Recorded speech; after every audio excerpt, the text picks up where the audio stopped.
थेट आपण पुण्यामध्ये जाणार आहोत, ज्या ठिकाणी अजित पवार यांची रॅली सुरू आहे।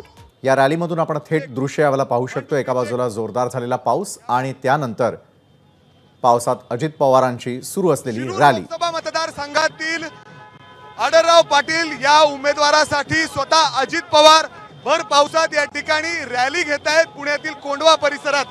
दादा, खूप चांगला प्रतिसाद मिळतोय, प्रचंड अशी गर्दी आपल्याला या ठिकाणी दिसतेय।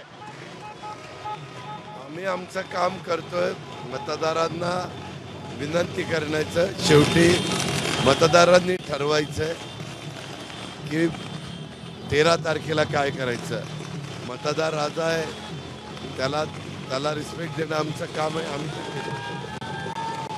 दादा, भर पावसात तुम्ही रॅली घेताय, भर पावसात आहे। पाऊस आता कमी झालाय, आम्हाला काही आम्ही शेतकऱ्यांच्या पोटी जन्माला आलोय।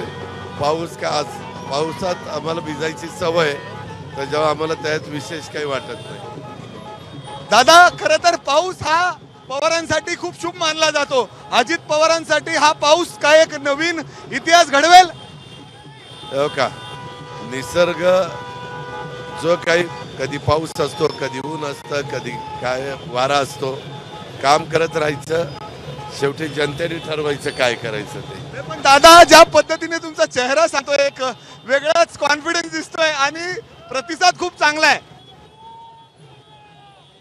आहेत लोकांना आमच्याबद्दल विश्वास वाटत असेल, त्याच्यामुळे लोक प्रतिसाद देत आहेत। दादा, अमोल कोल्हे ज्याला तुम्हीच निवडलं होतं याच्या अगोदर, आज थेट तुमच्यावर टीका करायला लागलाय। एवढाच काय तर या उद्याच्या निवडणुकीला अर्थात मतदानाच्या दिवशी मोठा पैशाचा वापर होईल यासाठी त्यांनी पत्र दिलेलं आहे थेट निवडणूक आयोगाला। आम्ही पण पत्र दिलेलं आहे की अतिशय पारदर्शकपणे निवडणूक आचारसंहितेचा कुठलाही भंग न होता निवडणुका पार पडाव्यात, अशी आमची पण इच्छा आहे।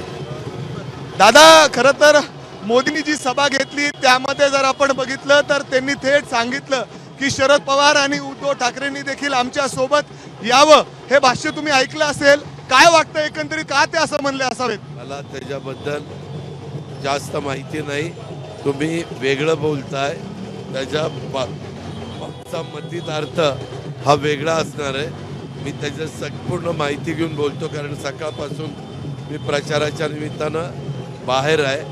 पण मला 2-3 पत्रकार मित्रांनी हा प्रश्न विचारला आहे, पण मला जे माहिती आहे ते त्या अँगलनी त्यांनी विचारलेलं नसेल, त्याच्या मागं काहीतरी वेगळं काही त्यांचं स्ट्रॅटेजी असेल असं माझं मत आहे। एबीपी माझा, उघडा डोळे बघा नीट।